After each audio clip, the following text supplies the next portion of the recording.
Hello students, तो यहाँ पर हम लोग क्लास 8 साइंस का एक बहुत इंपॉर्टेंट सैम्पल पेपर देखने जा रहे हैं। और ये जो सैम्पल पेपर है पूरा क्लास 8 का जो साइंस का सिलेबस है उसको कवर अप कर देगा।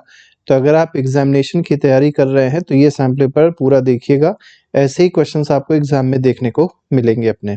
तो देखिए फर्स्ट क्वेश्चन क्या कह रहा है, which gas is responsible for green house effect. तो ग्रीन हाउस इफेक्ट के लिए मेनली कौन सी गैस रिस्पॉन्सिबल होती है आपको बताना है। तो ये कार्बन डाइऑक्साइड होती है और इसी से क्या होता है, ग्लोबल वार्मिंग होता है। ठीक है, तो ग्लोबल वार्मिंग बोला जाए, ग्रीन हाउस इफेक्ट बोला जाए, या आपसे मान लीजिए क्लाइमेट चेंज बोला जाए। ठीक है, तो तीनों चीजों के लिए जो गैस रिस्पॉन्सिबल है वो कौन सी है, कार्बन डाइऑक्साइड है। क्वेश्चन नंबर 2 पे आते हैं, right what is the SI unit of force. Force की एसआई यूनिट क्या होती है, फोर्स की एसआई यूनिट होती है न्यूटन।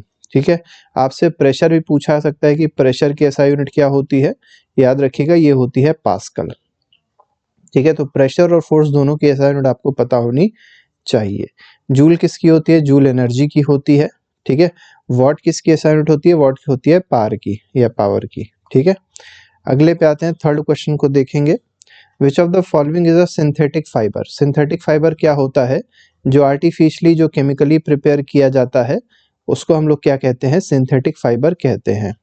तो कॉटन नेचुरल है, वुड वुल भी नेचुरल है, नाइलॉन जो है ये क्या है, सिंथेटिक फाइबर है। ठीक है, क्वेश्चन नंबर 4 पे आते हैं, which vitamin is responsible for blood clotting. Blood clotting के लिए जो विटामिन रिस्पॉन्सिबल है ये है विटामिन के। ठीक है, तो याद रखिएगा विटामिन के जो है इससे ब्लड की क्लॉटिंग हो पाती है। नेक्स्ट पे आते हैं, क्वेश्चन नंबर 5 देखिए, the chemical formula of methane. Methane का केमिकल फॉर्मूला पूछा गया है, ये CH4 होता है। क्या होता है, CH4 होता है मीथेन का केमिकल फॉर्मूला। ये क्या है, ये कार्बन डाइऑक्साइड है, CO2, कार्बन डाइऑक्साइड कहते हैं इसको। H2 आपको पता ही होगा, H2O क्या होता है, वाटर होता है। और O2 क्या है, ऑक्सीजन है, ऑक्सीजन गैस है। ठीक है, ऑक्सीजन भी कह सकते हैं, ऑक्सीजन गैस कहेंगे तो ज्यादा सही रहता है। क्वेश्चन नंबर 6 पे आते हैं। 6th क्वेश्चन देखिए क्या कह रहा है, the phenomena of light bouncing back after hitting a surface. अब जैसे मान लीजिए एक सरफेस था, ठीक है, और यहाँ पे लाइट आई, गिरी इस पे, ऐसे करके इंसिडेंट रहे और ऐसे बाउंस बैक हो गई, तो इस फिनोमेना को कहते हैं क्या, रिफ्लेक्शन ऑफ लाइट कहते हैं। तो बी ऑप्शन इसमें सही है। 7th पे आते हैं, which of the following is an example of chemical change. तो जब नया सब्सटेंस बनता है, ठीक है, न्यू सब्सटेंस जब फॉर्म होता है, ठीक है, जिस भी प्रोसेस में एक न्यू सब्सटेंस फॉर्म होगा उस के चेंज को हम लोग क्या कहेंगे, केमिकल चेंज कहेंगे। और जहाँ पर नया सब्सटेंस नहीं बनता है उसको क्या कहते हैं, फिजिकल चेंज कहते हैं। जैसे मेल्टिंग ऑफ आइस है तो इसमें वाटर वाटर ही रहता है, फिजिकल चेंज होगा, केवल उसका स्टेट चेंज होता है। जब भी स्टेट चेंज होता है मतलब सॉलिड लिक्विड में कन्वर्ट हो जाए, लिक्विड गैस में कन्वर्ट हो जाए, गैस लिक्विड में कन्वर्ट हो जाए, लिक्विड सॉलिड में कन्वर्ट हो जाए, तो ये सारे चेंजेस कैसे होते हैं, फिजिकल चेंज होता है। ठीक है, dissolving salt in water, water को सॉल्ट में डिसॉल्व करेंगे, कोई नया सब्सटेंस नहीं फॉर्म होगा, ये भी फिजिकल चेंज होगा। बर्निंग ऑफ पेपर, अब जब बर्न करते हैं तो पहले क्या था, पेपर था वो राख बन गई। ठीक है, तो यहाँ पर जो चेंज होगा वो कैसा होगा, केमिकल चेंज होगा, न्यू सब्सटेंस यहाँ पर फॉर्म होता है। नेक्स्ट पे आते हैं, 8th क्वेश्चन में कहा गया, sound can not travel through. Sound जो है वैक्यूम में ट्रेवल नहीं कर सकती है, बाकी आप देखेंगे एयर वाटर मेटल तीनों में ही ट्रेवल कर सकते हैं। और साउंड की स्पीड मैक्सिमम किस में होती है, सॉलिड में होती है। सॉलिड में मैक्सिमम होगी, उससे कम होगी लिक्विड में। ठीक है, और सबसे कम जो है वो किस में होती है, गैस में होती है। और जीरो किस में होती है, वैक्यूम में जीरो होती है। अगले पे आते हैं, क्वेश्चन नंबर 9th देखिए, which instrument is used to measure electric current.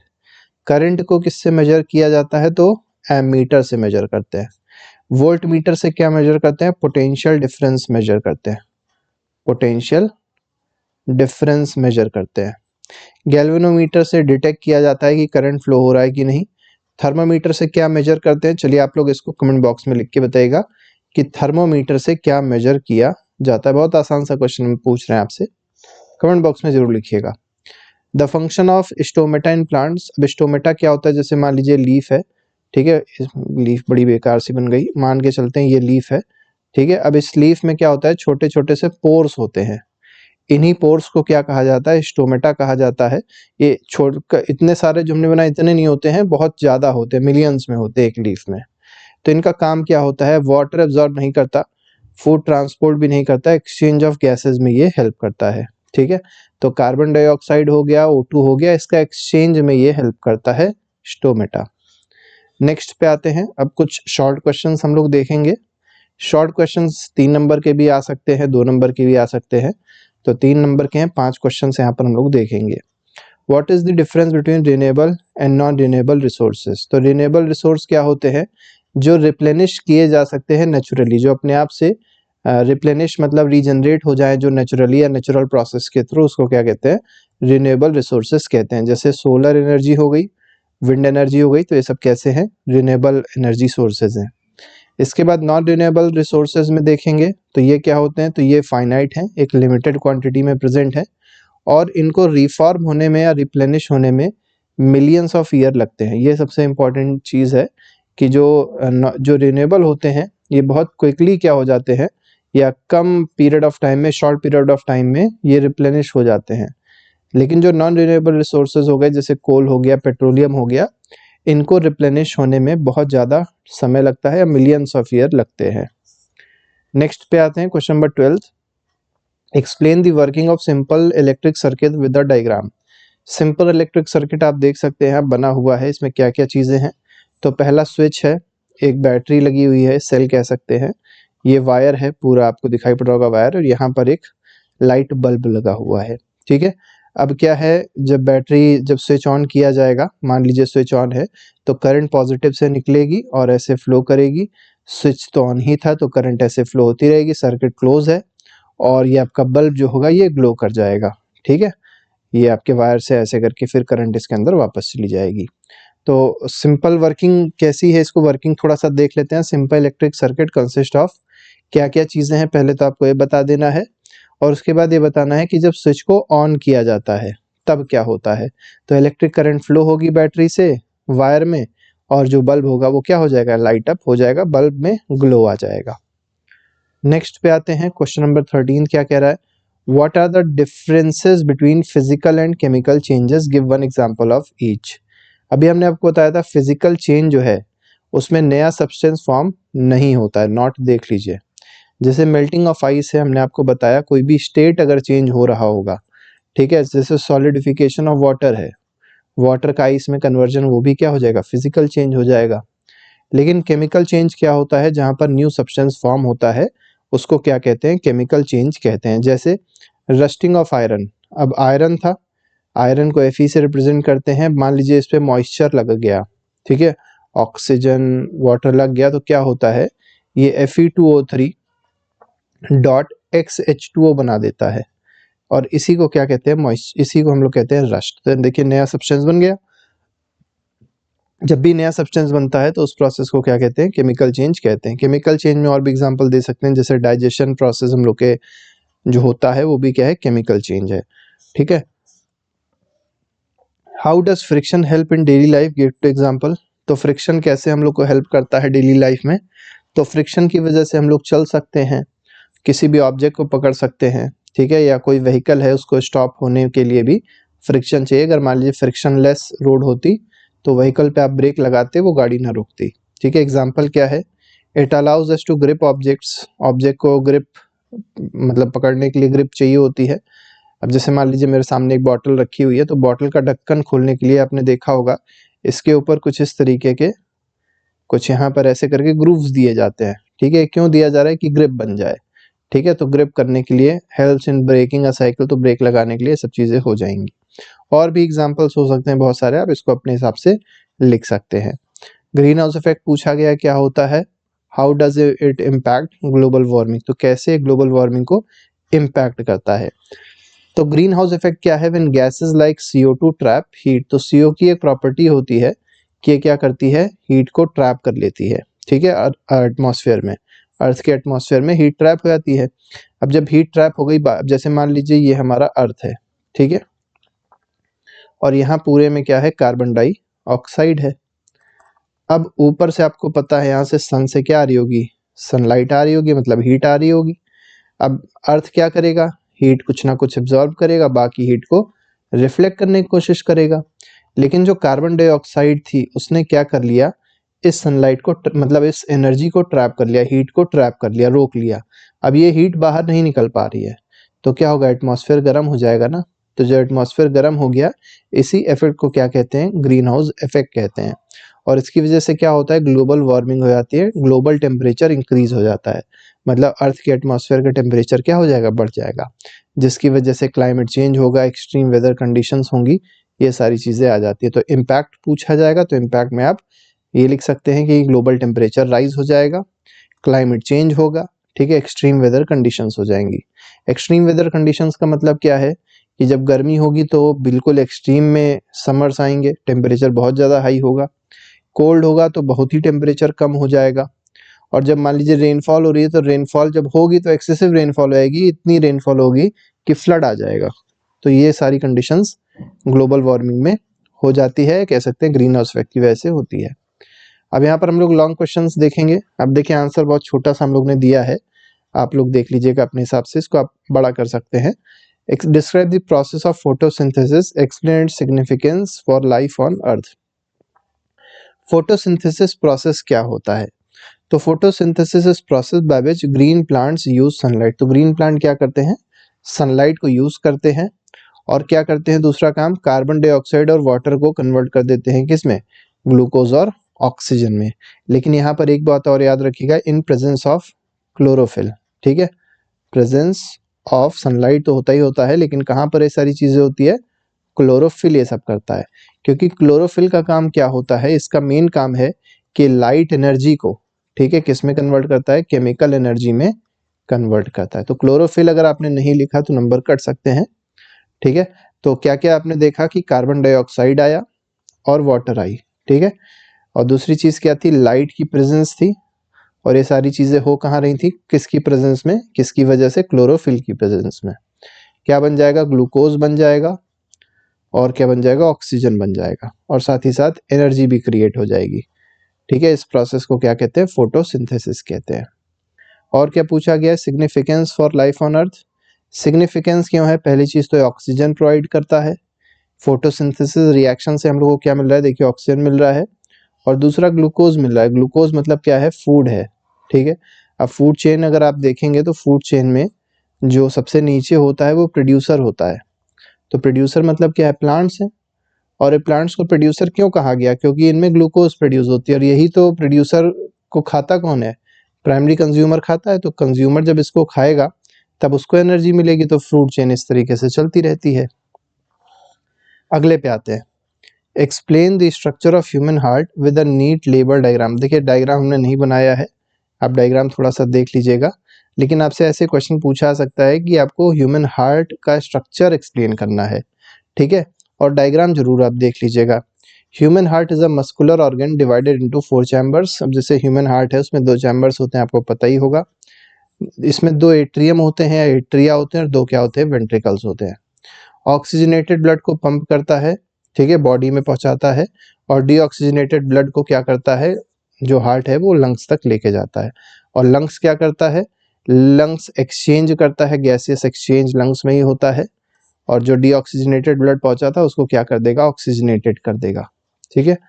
तो ऑक्सीजनेट करने का काम किसका है, लंग्स का है, और ये ऑक्सीजनेट करके कहाँ भेजेगा, हार्ट को भेजेगा, और हार्ट क्या करेगा, उस ऑक्सीजनेटेड ब्लड को बॉडी के हर एक पार्ट्स तक भेज देगा, ठीक है।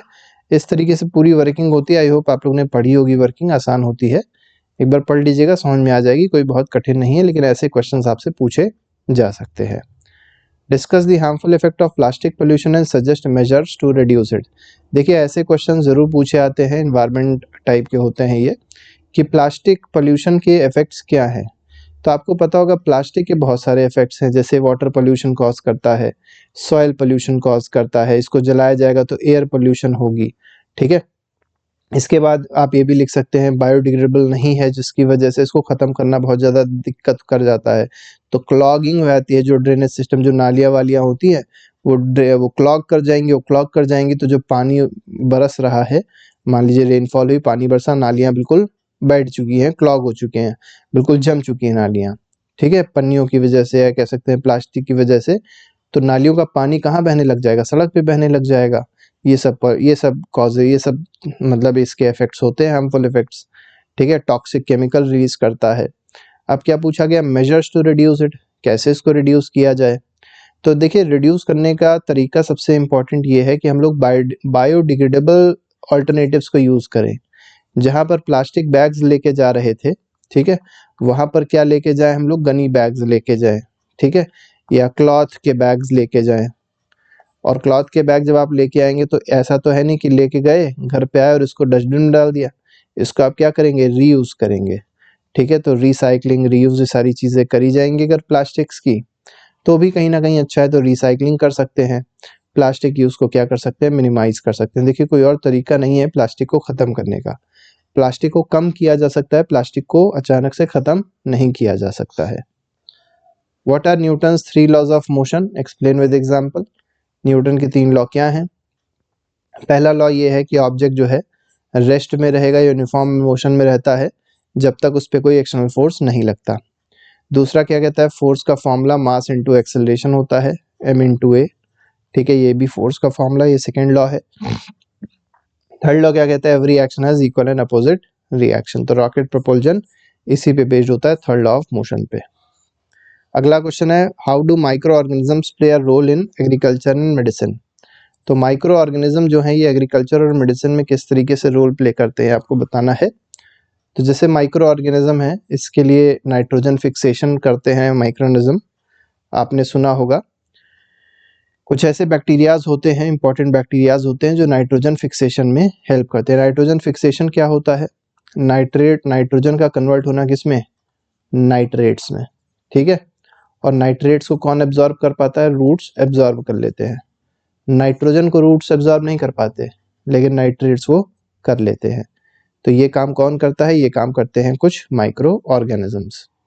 कंपोस्ट बनाने में भी माइक्रोनिज्म हेल्प करते हैं, ठीक है। पेस्ट कंट्रोल इन एग्रीकल्चर, अब जैसे एग्रीकल्चर है तो उसमें पेस्ट के कंट्रोल के लिए, अब जैसे पेस्ट वेस्ट है उनको खाने का काम कौन करेगा, माइक्रो ऑर्गेनिज्म करेंगे, ठीक है। या ये कह सकते हैं कि एग्रीकल्चर में जो कंपोस्ट बनता है, मैन्योर्स बनते हैं, वो माइक्रो ऑर्गेनिज्म की प्रेजेंस में ही बन सकते हैं, क्योंकि जो बैक्टीरिया होंगे वही तो डीके करेंगे ऑर्गेनिजम्स को। मेडिसिन में क्या है, तो एंटीबायोटिक को बनाने में यूज़ किया जाता है। वैक्सीन्स बनाए, जैसे आपने देखा होगा कोरोना की कई सारी वैक्सीन्स बनी थी, तो कोरोना की वैक्सीन्स कैसे बन पाई, कोई किसी ना किसी माइक्रो ऑर्गेनिज्म से ही तो बन पाई, ठीक है। और प्रोबायोटिक्स, जैसे दही वही हो गया, प्रोबायोटिक्स होते हैं जो आपके डाइजेशन में हेल्प करते हैं, वो भी बनाने में माइक्रो ऑर्गेनिज्म का ही यूज़ किया जा सकता है, ठीक है। नेक्स्ट पे आते हैं, अगला क्वेश्चन देखेंगे। अब देखिए आपको कुछ केस स्टडी बेस्ड क्वेश्चन भी दिए जा सकते हैं, जैसे कंजर्वेशन ऑफ वाटर पे बेस्ड केस स्टडी दी जाएगी आपको। तो इसमें देखिए क्वेश्चन आपसे क्या कहा गया है, आपको पैसेज दिया जाएगा जो आपको पढ़ना होगा। Water is an essential natural resource, however due to overuse and pollution fresh water is becoming scarce. Scarce मतलब कम होता जा रहा है, क्वांटिटी इसकी रिड्यूस होती आ रही है। Rain water harvesting and waste water treatment are effective ways to conserve water, बिल्कुल सही बात है। अब आपको बताना क्या है कि रेन वाटर हार्वेस्टिंग होती क्या है। तो rain water harvesting collection and storage of rain water for reuse. देखिए रेन वाटर है और उसको क्या करना, हार्वेस्ट करना। हार्वेस्ट करना मतलब बचाना, ठीक है। तो जब पानी बरसे तो ऐसा नहीं कि पानी बरसा और नाली में चला गया, नाली से वो कहीं और चला गया और वेस्ट हो गया वो पानी, ये नहीं करना है। उसको पहली चीज़ कलेक्ट करना है और फिर स्टोर करना है, और जब जरूरत पड़े तो उसका यूज़ भी करना है। ये सारी चीज़ें वो लोग नहीं जान सकते जो मेनली नॉर्थ इंडिया में रहते हैं, क्योंकि नॉर्थ इंडिया में इतनी सारी पेरिनियल रिवर्स हैं, गंगा यमुना, की पानी की ज़रूरत ऐसी खास होती नहीं है कि कमी हो जाए ऐसी बहुत ज़्यादा। लेकिन साउथ इंडिया में क्योंकि पेरिनियल रिवर्स ना के बराबर है या है ही नहीं, जिसकी वजह से यहाँ पर पानी की बड़ी किल्लत होती रहती है। तो साउथ इंडिया में रेन वाटर हार्वेस्टिंग बहुत ज़्यादा प्रैक्टिस होने लग गया है अब, ठीक है। अगला देखिए क्या कहा गया, name one method of waste water treatment. Waste water treatment कैसे कर सकते हैं, तो पहला तो फिल्ट्रेशन कर सकते हैं और दूसरा सेडिमेंटेशन कर सकते हैं। तो ये दोनों मेथड हैं जिससे वेस्ट वाटर को क्या किया जा सकता है, ट्रीट किया जा सकता है। अब देखिए इलेक्ट्रिक सर्किट्स पे कुछ आपको यहाँ पर स्टडी करने कहा गया है, केस स्टडी है। A student sets up circuit with a battery, switch bulb, the bulb does not glow. अब बल्ब ग्लो नहीं किया, क्या पूछा गया, list two possible reasons why the bulb is not glowing. तो बल्ब क्यों ग्लो नहीं किया पूछा गया है। तो ये इसके ऑप्शन दो ही हो सकते हैं, तो बल्ब फ्यूज हो और या तो कनेक्शन जो हो लूज हो, या जो सर्किट हो वो क्या हो, ओपन सर्किट हो गया हो, मतलब जो स्विच हो वो ऑफ हो, ऐसे भी आप लिख सकते हैं। लास्ट क्वेश्चन है how can the student check if the battery is working. अब देखिए बैटरी अगर वर्क कर रही है तो इसको कैसे चेक कर सकता है स्टूडेंट, तो स्टूडेंट टेस्टर यूज कर सकता है, ठीक है।